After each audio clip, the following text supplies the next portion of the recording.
US में अगर आप कैंसर का इलाज करवाने जाओगे ना तो मिलियंस ऑफ डॉलर्स लगते हैं, और वही करीब 85 लाख रुपए लगते हैं, और वही सेम चीज भारत में 4 लाख में हो जाती है भाई। इनको इनको 1,000 रुपए का सिलेंडर तो महंगा लगेगा, लेकिन 1400 रुपए का ब्लेंडर महंगा नहीं लगता। ये फर्क है हमारे भारत में। दारू का नाम बता रहे हो। स्टेट इलेक्शंस में सरकारें टूटने लगी तो फिर तब क्या करेंगे, वो भी तो सोचने की बात है। तो जैसे एक स्टेट में इलेक्शन गिरा, अगर मान लो सरकार गिरी तो उस स्टेट में चुनाव करवा दो, लेकिन बाकी सारे राज्यों के तो पैसे बचेंगे। जैसे अब हर साल भारत में करीबन 4-5 चुनाव हो जाते हैं, उसमें सिक्योरिटी 3 चुनाव एवरेज होते हैं, 3 चुनाव में 3 बार सिक्योरिटी का खर्चा लगता है, 3 बार ईवीएम मशीन का खर्चा लगता है, 3 बार जो सरकारें, जो चुनावी पार्टियां हैं वो कैंपेन कराती है, उसमें लाखों करोड़ रुपए लग जाते हैं। तो वो सारे पैसे तो बचेंगे ना जब एक बार चुनाव होगा। तो लग रहा है नॉर्थ ईस्ट के सारे 7 वहां से हिंदू माइनॉरिटी में पहुंच गया, केरल में हिंदू माइनॉरिटी में पहुंच गया। और अगर भाई को इतना ही जानना है ना कि मुसलमान और हिंदू कितने भाई भाई रह सकते हैं, तो इनको मैं कहना चाहूंगा एक बार शाहीन बाग में, एक बार सीलमपुर में, एक बार जाफराबाद में जाके देख ले, इनको समझ में आ जाएगा। तो भारत में बीजेपी और आरएसएस है जो वो करवा रही है हिंदू मुस्लिम।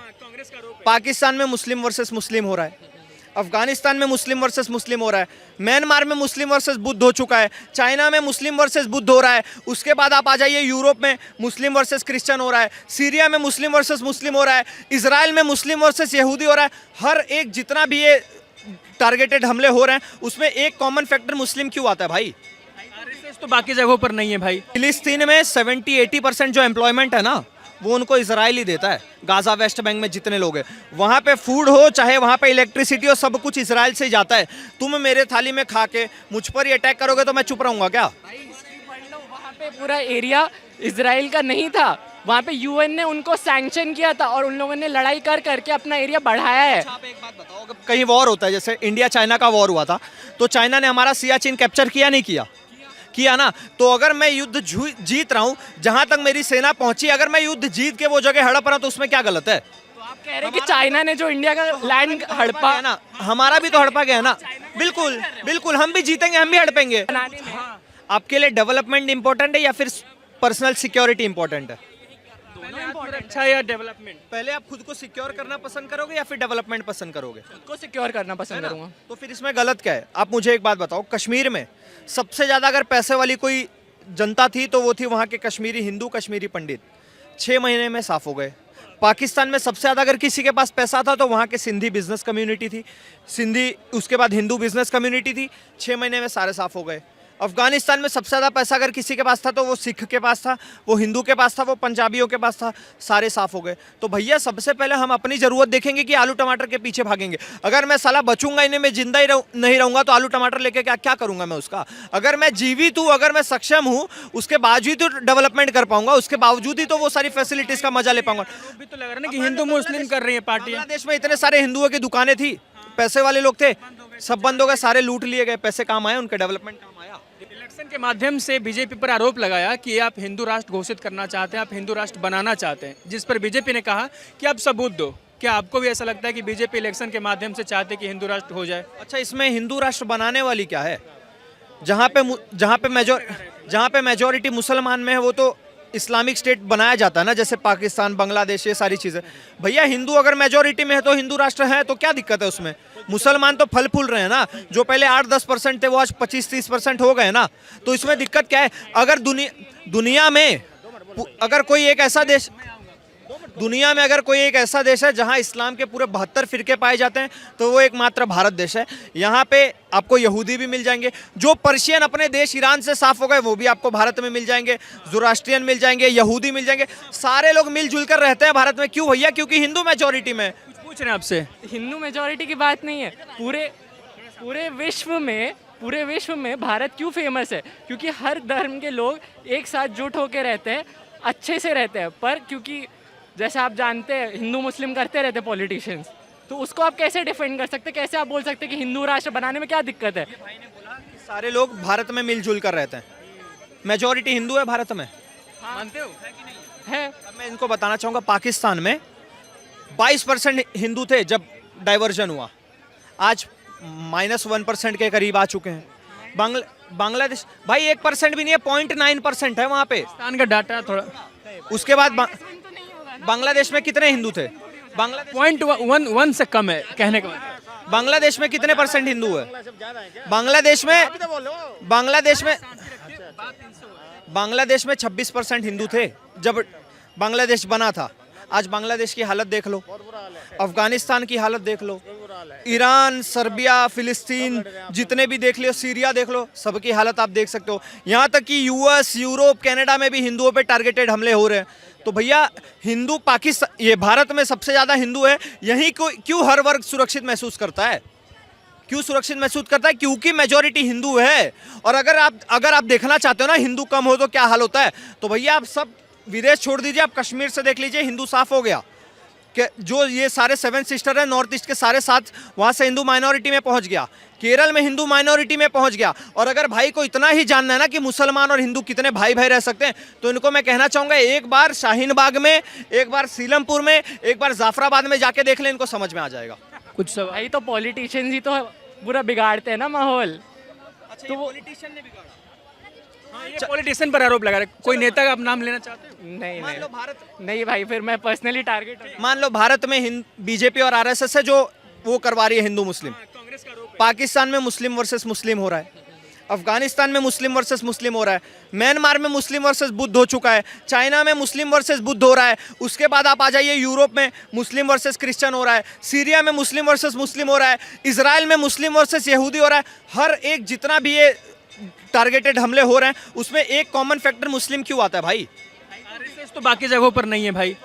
विक्टिम है ना, कुछ जगहों पे तो विक्टिम है ना। अब आप फलस्तीन में क्या मुसलमान विक्टिम नहीं है? जूस लोग मार नहीं रहे? फिलिस्तीन में मुसलमान विक्टिम है। 7 अक्टूबर को सबसे पहले अटैक किसने करवाया था? भाई हिस्ट्री पढ़ लो, जो आप मेरे को इंडिया की सिखा रहे हो ना, वहाँ की भी एक बार पढ़ लो। वहाँ पे सबसे पहले इजराइल ने अटैक किया था। ठीक है, मैं इसको डिफेंड नहीं कर रहा कि फलस्तीन वाले लोगों ने जो अटैक किया वो सही था, पर ये है कि उन लोगों ने भी स्टार्ट किया, फिर इनने रिटेलिएट किया, फिर यही चलता रहा। तो वही फलस्तीन वाले नहीं कर सकते क्या? मास्क डालो, थोड़ा आवाज क्लियर आ जाएगा, क्लियर आएगा। फलस्तीन वालों को मारोगे तो उन लोग वापस रिटेलिएट नहीं करेंगे। मैं डिफेंड नहीं कर रहा हूँ कि उनने जो किया वो सही किया, पर यही है। अरे दोस्त, मैं बता रहा हूँ कि एग्जाम्पल दे रहा हूँ कि वहाँ पे भी जो विक्टिम है अभी। मतलब आग से खेलोगे तो हाथ जलेगा वाले एग्जाम्पल दे रहे हो ऐसा? भाई एक बात पता है भाई आपको, फिलिस्तीन में 70-80% जो एम्प्लॉयमेंट है ना वो उनको इजराइल ही देता है। गाजा वेस्ट बैंक में जितने लोग हैं वहाँ पे फूड हो चाहे वहाँ पे इलेक्ट्रिसिटी हो, सब कुछ इजराइल से ही जाता है। तुम मेरे थाली में खा के मुझ पर ही अटैक करोगे तो मैं चुप रहूंगा क्या? वहाँ पे पूरा एरिया इजराइल का नहीं था, वहाँ पे यूएन ने उनको सैंक्शन किया था और उन लोगों ने लड़ाई कर करके अपना एरिया बढ़ाया है। आप एक बात बताओ, अगर कहीं वॉर होता है, जैसे इंडिया चाइना का वॉर हुआ था, तो चाइना ने हमारा सियाचिन कैप्चर किया नहीं किया? किया ना। तो अगर मैं युद्ध जीत रहा हूँ, जहां तक मेरी सेना पहुंची, अगर मैं युद्ध जीत के वो जगह हड़प रहा हूं तो उसमें क्या गलत है? तो आप कह रहे हैं कि चाइना ने जो इंडिया का लैंड हड़पा है ना, हमारा भी तो हड़पा गया है ना। बिल्कुल बिल्कुल, हम भी जीतेंगे, हम भी हड़पेंगे।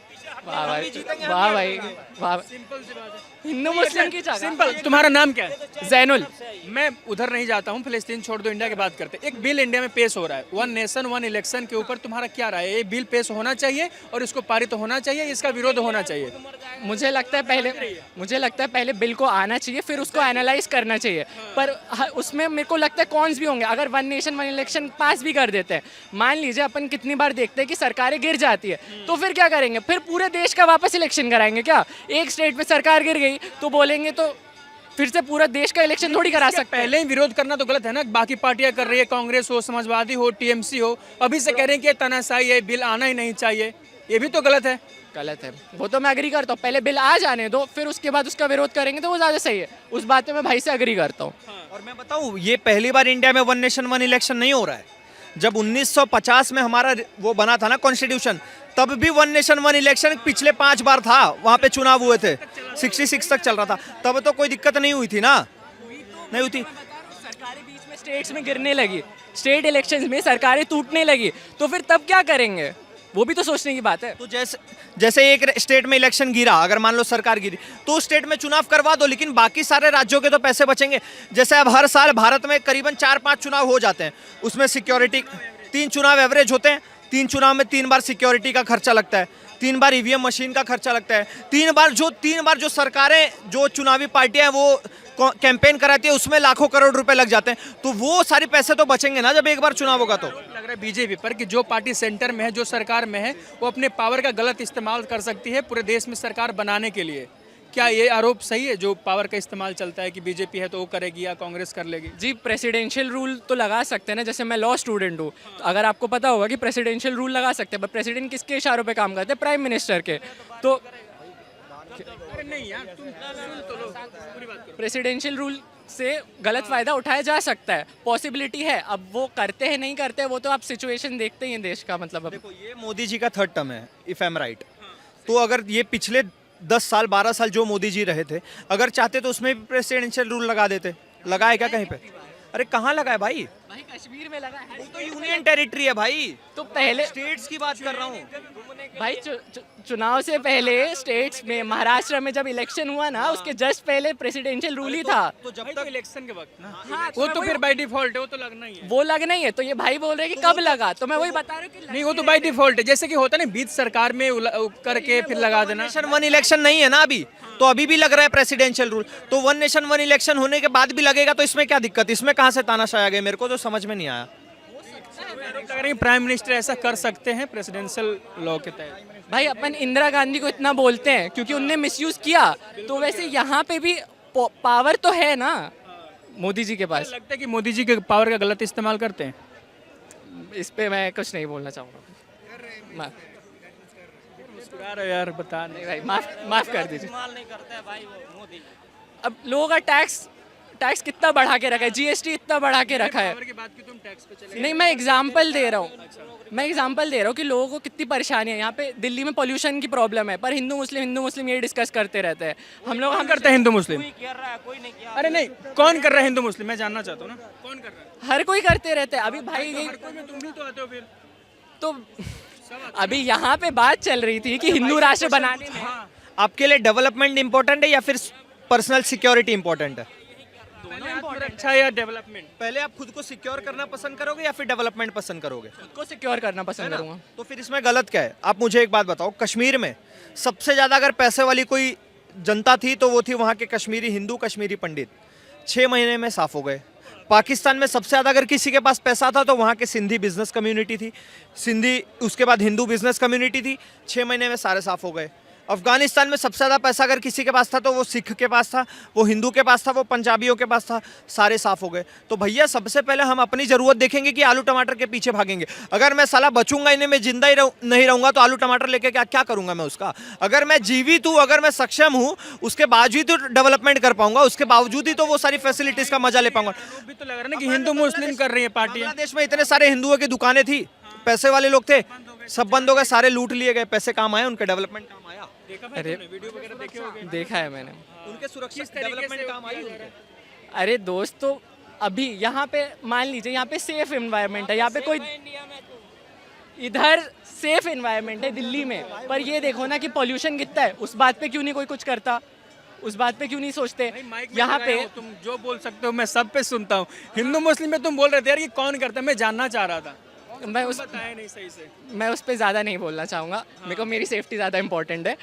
दूसरी भाई, यही आदमी यही समझ तो ठीक है, सेफ्टी है। अब मेरे को सांस लेना है, वो भी तो मेरे सेफ्टी के बारे में है ना। मेरे को सोचोगे ना सांस लेने का। अरे दोस्त, अगर मेरे को मेरी ज़िंदगी के 5 से 10 साल कम हो रहे क्योंकि मैं पॉल्यूटेड एयर सूंघ रहा हूँ, तो क्या ये मेरे लिए सेफ है? क्या इसके लिए कोई प्रदर्शन, आंदोलन, कुछ कैंपेन चलाए तुम केजरीवाल के खिलाफ? क्योंकि सरकार तो उन्हीं की है, जिम्मेवारी उनकी बनती है। 5 बार बोल चुके हैं साफ करेंगे हवा, स्वच्छ हवा करेंगे। मैं यहाँ पे इंटर्नशिप करने आया हूँ, मैं लॉ स्टूडेंट हूँ। मैं यहाँ पे वोट नहीं दे सकता दिल्ली का, पर मैं चिंता है, देश के लिए चिंता है कि यहाँ पे पोल्यूशन की दिक्कत है। यहाँ पे मैं देख रहा हूँ 93 रुपीज़ का पेट्रोल मिलता है। महाराष्ट्र में जाओ 103 रुपये, मध्य प्रदेश में जाओ 105 रुपये, यूपी में 94 रुपये। तो वो हाँ वही तो, उसको कम क्यों नहीं करते? जब पेट्रोल के प्राइस बढ़ गए थे कोविड में, समझ में आ रहा था, लॉसेस में थे। महंगाई, तुम बता रहे हो कि महंगाई तुम्हारा टॉपिक है, तुम बोल रहे हो। 5 वस्तु का नाम बताओ जो तुमको महंगा लगता हो ये जो 10 साल की सरकार में। पेट्रोल हो गया, पेट्रोल हो गया, और सब्जियां हो गई, दूध भी लगता है, दूध भी हो गया, आटा भी लगता है। उसका मेरे को ज़्यादा, मैं बता रहा हूँ यार तुमको, तुम बताओगे ना महंगाई क्या क्या है। मैं अभी मैं 20 गैस महंगा है, गैस महंगा हो गया, सही कहा, गैस महंगा हो गया। पढ़ाई भी महंगा हो गया होगा। पढ़ाई NLU में सरकारी कॉलेज है, लॉ नेशनल लॉ यूनिवर्सिटी में जाने के लिए सबसे सस्ता होगा 1.75 लाख, लाखों में रुपए एक साल में देना पड़ रहा है हमें। कैसे बच्चे पढ़ाई करेंगे? हम इतना पढ़ाई कर करके इतने अच्छे रैंक लाते फिर भी। उसके लिए नहीं कुछ यूएस में अगर आप कैंसर का इलाज करवाने जाओगे ना तो मिलियंस ऑफ डॉलर्स लगते हैं, और वही करीब 85 लाख रुपए लगते हैं, और वही सेम चीज भारत में 4 लाख में हो जाती है भाई। इनको 1000 रुपए का सिलेंडर तो महंगा लगेगा, लेकिन 1400 रुपए का ब्लेंडर महंगा नहीं लगता। ये फर्क है हमारे भारत में। दारू का नाम बता रहे हो।